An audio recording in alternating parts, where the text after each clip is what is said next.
that we are streaming on LinkedIn as well as YouTube. And then we're going to get started for today.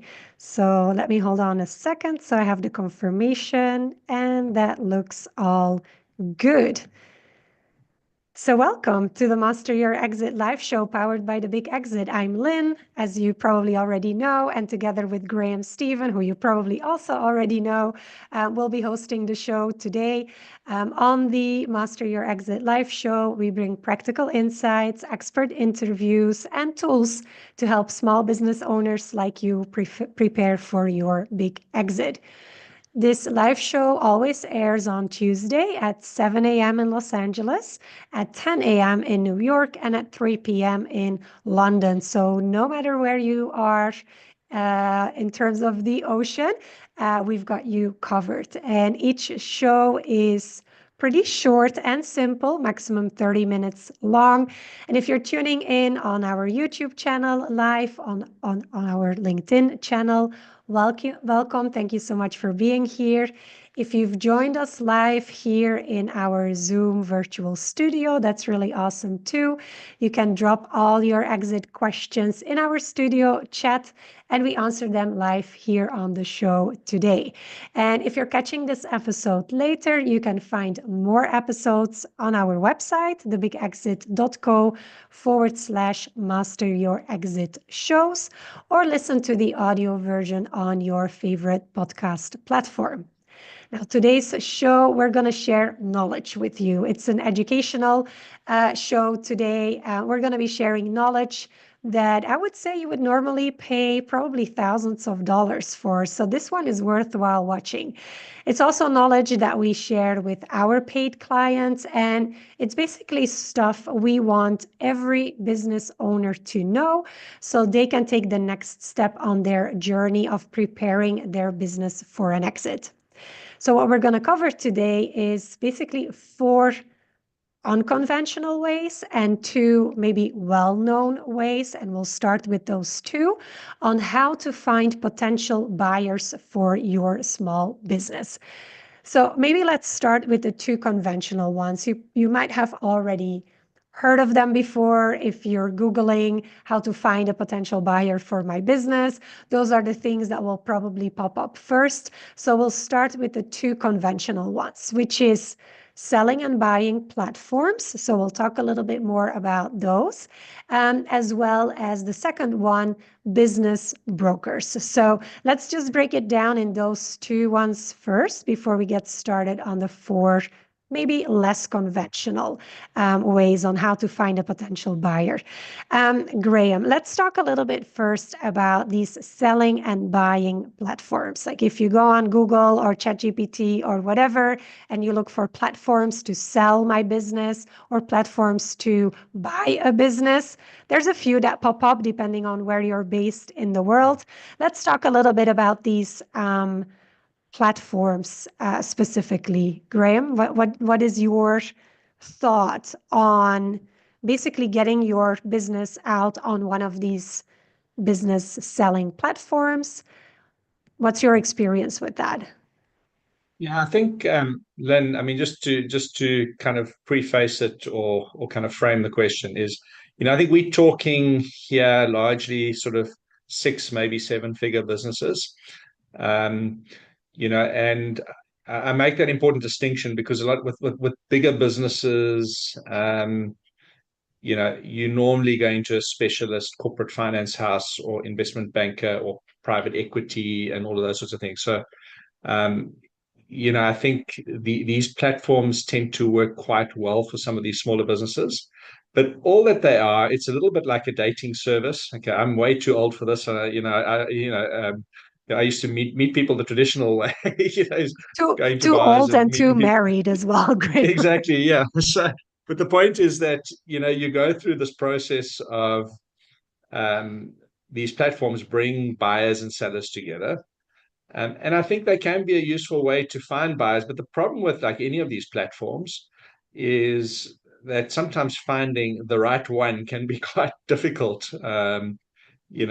It's easy to go and do a listing. It's easy to go whether you're a buyer or whether you're a seller. So it doesn't take away the responsibility to actually go and do proper due diligence. Everyone talks about due diligence on the seller. Is this business what they are? But I think equally important is you need to do due diligence on the buyer. So these platforms are great in terms of visibility. They're great in finding potential, buyers, but equally, it probably means you need to do the same, if not more, due diligence on these guys. Um, you know, don't be afraid. So use the platform by all means to find potential buyers, but don't kind of just accept because it's been on a platform that they're properly vetted. And the different platforms have got different degrees of vetting and sign up. Some you can just go and say, hey, I'm interested as a buyer. There's been no checks whether you've actually got money to pay for businesses, whether you've got a track record, whether you've got anything. Those you need to be very careful. And then some of the sort of other platforms can have more robust processes around that. So you even get sort of like closed loop buying, selling platforms, where as a buyer, you actually need to register and pay. And, it's a paid for service to belong to, let's call it the network. So, it's a long answer to a very short question is I think they definitely have their place, but they are not the sort of utopia I think that sometimes they're made out to be. You've still got to do your research. Do your research on the platforms you're using. Go and find other sellers who've actually used that platform. Often they have these what do you call it, testimonials and what have you on their website. Go and follow up on those. Okay, and actually do the DD. And I think that's the most important thing with these platforms. By all means, use it to find prospective buyers, but don't think that that means you don't have to do due diligence. That would be my my sort of key takeout from these platforms. They have their place, but it's due diligence is king. Yeah. I think this is crucial. I mean, this summarizes it beautifully. It's a great way to put your business in front of a lot of potential buyers, yet that also means that you'll have to sift further through who's there on Mm. that platform interested in buying your business, and your due diligence as a seller of the is crucial. Platforms like this, as you say, there are not, it really depends how much the platform is vetting both buyers as well as sellers on both sides, basically. So super valuable to at least go and have a look there on these platforms to see who's out there buying businesses like yours, et cetera, et cetera. If you're comfortable with reaching a broad audience, platforms are a great place to reach that broad audience as well. You might want to decide to open up other channels too to find potential buyers. So we'll talk about 5 more just in a minute now. But yeah, great, And if great I may, input just a there. practical piece of advice with these platforms is, don't be afraid to reach out to the platform owners themselves and ask them some pretty basic questions. How are you vetting your buyers? What support are you giving to us buyers and sellers? And some of these platforms do this. They actually provide deal support and they provide various things. So that's a key tell for me. Like if it's very hard to get hold of the platform operators, sometimes that can be a bit of a red flag. And the legitimate platform operators will usually be quite transparent. There'll be consumer support, whether it's online chat, whether it's a phone number, whether it's a contact address. And I think, the custodian of the ecosystem, so to speak, if they're well intentioned and they want to protect the integrity of their ecosystem, they're going to take the time and effort to make sure that they manage both sides of that market really well. So I think it's a very simple test, but ask the question. If you send an email, you never hear back from the platform owner, well, maybe that's a bit of a red flag.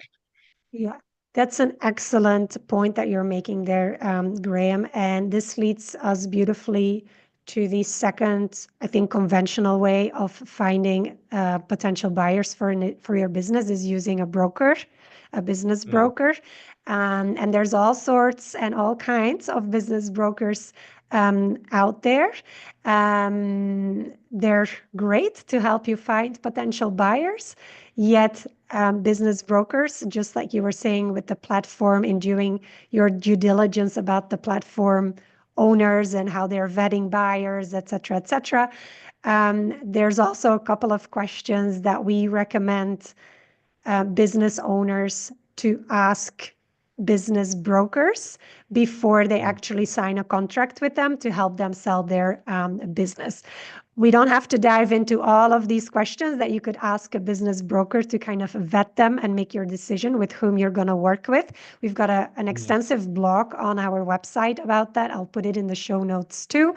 But Graham, there's probably a couple of things that, from the top of your head, you'll be like, if you are looking for a business broker, these are like the 3 things to look for before you decide on which one you're actually going to work with. Yeah, I think with business brokers, I mean, the one thing there is again, size of businesses we're dealing with. The one thing about a business broker is you have a personal relationship usually. So I think that's the difference with a lot of these platforms. It's a lot easier to have that relationship. So, calling for a Zoom meeting or face-to-face meeting with the business broker is key. And then asking them some absolutely critical questions. Ask them, about previous deals that they've done. Ask them for examples. Ask them for references. Ask them what experience they've had in your sector. The beauty about ChatGPT and AI nowadays is you can educate yourself as a business owner pretty quickly. You can go and type into ChatGPT like, what are 5 questions I should use to vet a business broker? Now, it's not going to be perfect, but good business brokers should be able to answer most of those kind of questions that come up. Track record, also sometimes just gut feel. Do you feel you can trust the broker? And then, as I say, vetting with other people who've dealt with that broker is super, super important. Did they get the price they asked for? Did the buyer deal actually go through? I think one of the challenges with business brokers, and it varies in different parts of the world, but often there's no sort of like licensing agreements or special registration or qualifications that you need to be a business broker. A lot of people can just sign up and claim to be a business broker.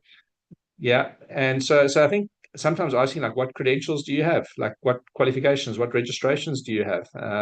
Those are good questions. You see people moving from, let's call it real estate sales into business broking sales. And the two are very, very different. It's very different. It might sound the same in terms of the process, but selling a house or a building is very different to selling a business. So those are kind of things that you need to look at. Is this a business expert? Ask them what experience they've had running and building and selling businesses themselves. So, you can have 100 questions, but like gauging that relationship, gauging their responses, sense checking that, validating with other people that they've dealt with. Very good way to kind of, filter out the wheat from the chaff. Absolutely. And we've got an extensive list of, I don't know exactly, but a bunch of questions to ask basically any business broker you're having a conversation with in terms of, figuring out if they're the right kind of match for you. So I'll put that link to that blog post in the show notes as well. So you can just take those questions away and basically do the vetting process on your own and feel really comfortable about eventually, the business broker that you decide on you're actually going to work with. So just to wrap things up, I think in terms of finding potential buyers, the most 2 conventional ways are using platforms that basically have kind of like organized in a very efficient way the matchmaking between buyers and sellers, or use a business broker, which is a more white glove service that you can expect there. And both require a level of vetting from both the buyer side as well as the either the platform or the business broker side. But there's also a couple of approaches that are maybe less conventional that you could take in order to complete or maybe extend your list of potential buyers, because there's already so much that you have in your hands right now of potential buyers you might not even think of. So that's what we are covering, or what we're covering in those 4 unconventional ways, I would say. And let me just start with the first one. one of the things that is super valuable and very quick to do is to do a Google search for acquisitions that have happened in your industry. So you could search for terms like, your specific business type, with acquisition or merger or buyout or sale or exit or whatever the words are, to find examples of businesses like yours that have been acquired. Often there's going to be information around that to be found on the internet, whether they, as the buyers, have published something around the buying of a specific business in your industry, or someone, like in your industry who have sold.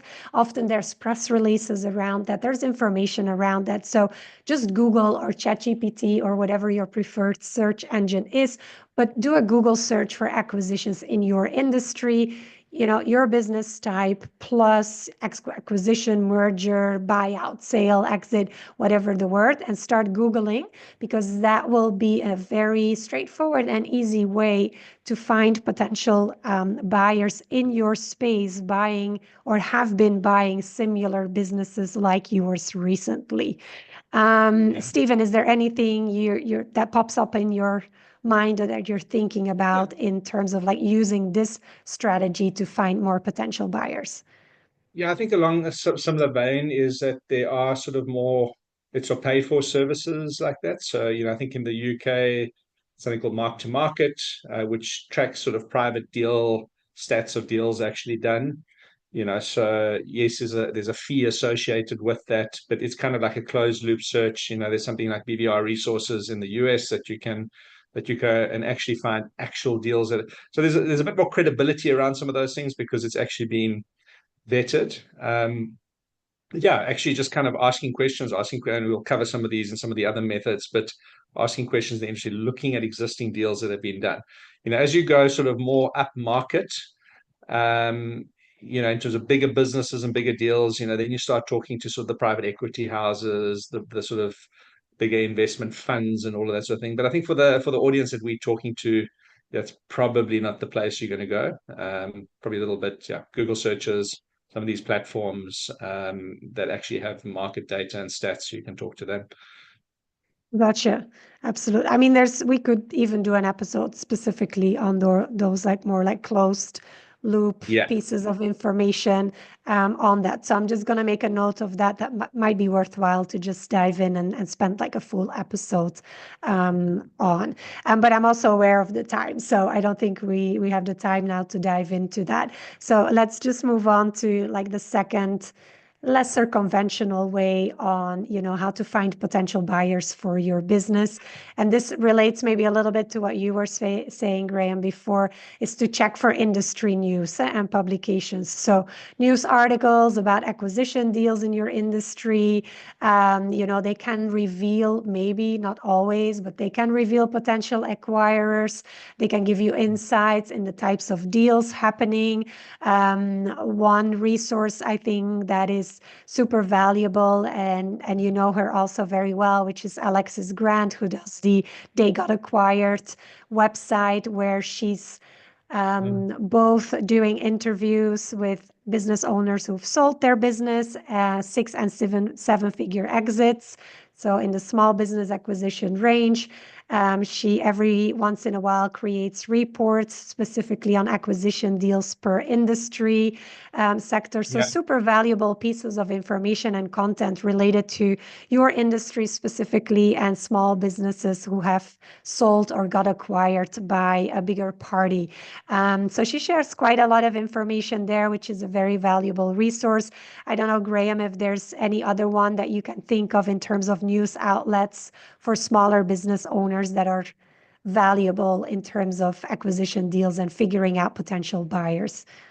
Yeah, I mean, I think I'll talk to that. Maybe I'm leading into the next category a little bit, but yeah, when you talk about industry forums, industry news outlets, that's very, very important, and often there'll be industry associations, so it's a little bit like, I'll use the dating analogy again. If you like heart set on, dating somebody who's very sporty and active, you go and join a running club, or and So yeah, keeping your ear close to industry trends and news and being part of those associations, whether it's local business associations or whether it's industry sector bodies and all of that, that's a good place to keep your ear close to the ground. It probably leads into the next one around networking and what have you. But those are good ways of looking at those industry reports and conferences and 100%. that. Yeah. Yeah. So this would be our third unconventional way, is to try and join relevant industry groups and communities.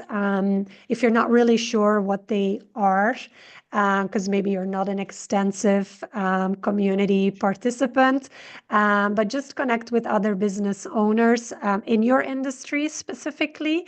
They for one, they might guide you to the right kind of communities for you to be a part of, but also, you never know who might be looking to acquire a company like yours as well. Yeah. So just connect with these other business owners, because they might be a potential buyer for your company, or they are part of, like industry relevant communities and groups and stuff here like that, where you're not a part of yet, but they Yeah. recommend you to be part of these communities to kind of, get a little bit more into the in-crowd scene of the space that you're in and find a potential buyer or potential buyers there as well. And that leads us into the fourth and last unconventional way or method to find potential buyers for your small business, and that is using your personal network. We often underestimate this, but we have so many people in our, client base, supplier base, just neighbors, people in your community, maybe people that you know from your sports club. There's all kinds of ways to be using your personal network as well to find potential buyers. So reach out to friends, to colleagues, industry contacts that you know who may have experience with buying or selling businesses, who can provide valuable insights, or even, connections with potential buyers as well, which I think is just a really great strategy to be using your personal network. In general, lots of these leads of potential buyers will already be a little bit more vetted than maybe, you just Googling and just finding information online. So using your personal network to find a bit more vetted buyers as well, and get those insights into these communities is very, very valuable. Yeah. And then Anything I you mean, I want think you want to add to that, Graham? yeah, I think that's often a very underestimated and often used thing is that is those personal networks are key. I think the principle behind that as well is that when you're thinking about finding a buyer, you got to do the research. You got to be quite strategic around who could potentially buy your business. So is it a competitor? Is it somebody who's doing a roll up, up chain, but if you're accounting practice, somebody who's buying lots of small accounting practices to create economies of scale, so yeah, if you're a successful business, is it a supplier of yours, who wants to kind of integrate, let's say you're a retailer, they want to integrate, wholesale and retail and the supply chain. So when you're thinking about your personal networks, think about your supply chain, who's involved in that. Even sometimes think about your staff. Is there somebody in your team who actually maybe could be really good at buying and running the business? So the thought process behind that is almost as important as the personal network itself. And then, at the end of the day, a deal is a transaction of trust between buyer and seller. So if you're leaning into existing relationships where that trust exists, or it's a warm referral, somebody's recommended somebody else, that can often, you may not have as many potential buyers, but you could often have a much higher close rate because that trust and that warm intro is already there. So um, a lot of sellers are quite nervous. Oh, like what happens if my competitors know that I'm for sale? Yeah, that is a challenge sometimes people need to deal with. But I think it's important to think about those things. I see many deals where a competitor will buy somebody else out. It's a win-win for both in many cases. Get rid of the Yeah. competition, you get a fair price. There are people who play shady games there, but yeah, you think about personal networks is a really good place to start. Yeah, thank you so much for adding that. And just to wrap up the show for today, um, not so much a wrap up, but I think maybe an important conclusion for the show. So, two things that I want to share if you're watching this. One is it's not one or the other. It's not like I'm only going to use a broker to find buyers, or I'm only going to use a platform to find buyers, or I'm only going to use my network to find buyers. The whole point is to use as many of these strategies or ways to find potential buyers as possible. That's one thing. And just start listing them out, literally start listing them out with their names, what they've been acquiring, when did they do that, like any kind of information that you can find on these acquisition deals, and start just capturing that information. Even put like a Google alert that is capturing, like scraping this information from you that is being published around these deals. So just start gathering your little Excel file basically of kind of acquisitions that have happened in your space, similar industry, similar size, similar geography, whatever you find important to keep track of, and use all of these methods in parallel to each other. It's not one or the other. Sometimes people think like, oh, when I'm selling my business, I'm going to go to a broker and the broker will find all the buyers for me. And from all of the cases that I know, that is simply not the case. Every single buyer will ask you, or every single broker will ask you, do you also have a personal list of potential buyers? Like, who are you thinking of selling this business to? Every broker will ask you that question. And the more extensive your list is, and you've already done your homework, the easier it is for your broker as well to at least engage with that list of potential buyers that you are providing to your broker as well, and then guide that whole deal making process for you. So that's one thing. Just start gathering, use all of these channels simultaneously, and start gathering an Excel file of potential acquirers for your business. And the second thing is, and I already kind of mentioned this, don't do this when you are ready to sell. Start doing this right now. Start capturing that information right now, making it a little habit to just every month, just Google a little bit, go to like subscribe to some communities that could be valuable for that. Just start doing the work already now. Don't wait until you are going to sell to actually start gathering all of that information, because there's just so much you need to do when you're moving into the actual selling of your business, that this is one thing that I would recommend to already get off your plate earlier on, so you don't have to do it in that very like intense and labor intensive process that selling your business actually is. Before we wrap things up, Graham, anything else you wanted to add to that last piece? Yeah, no, I think you've nailed it, Lynn. Nothing really that I can add, but I think, yeah, just the principle is do your research, do your vetting, um, and just accept there's no silver bullet here. Research and vetting, and thinking about all your different options is really, really important, and give yourself time to do that properly. Selling a business is not like going onto eBay and selling a secondhand pair of Nike shoes. Okay, it takes time. Absolutely, absolutely. So prepare. It's all about preparing. That's what we teach and educate and support our clients on. It's all about that preparation process. It's one of those things that people say, "Oh, well, I'll do it next year." I don't have to think about that right now because I'm not selling yet. I still have like Mm. 3, 5 years, 10 years to go. I don't think about all of these things, but it's one of the things that we're trying to do with the big exit is educate you on all the bits and pieces and kind of let you take action earlier on than like just when you're already close to the finish line, basically, because that will help you in creating a big exit and not so much just an exit, because there's like no other option than doing just that. Yeah. So thank you so much for watching this episode. It's a wrap for this week's Master Your Exit live show.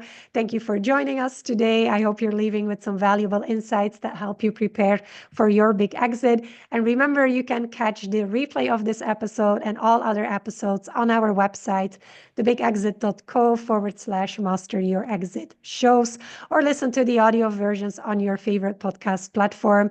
And we also love to hear from you. So if you go to our website and go to the Master Your Exit sign up page, you can sign up and join us in our virtual studio here in Zoom and send in your exit questions as well. And we'll be happy to answer them live on the show.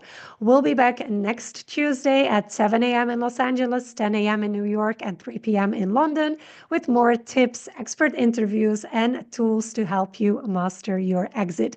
Until then, keep building, keep preparing, and we'll see you next week. Thank you so much for watching. Thank you, Graham, for being here. Thanks, Lynn. Bye, everyone. Thank you.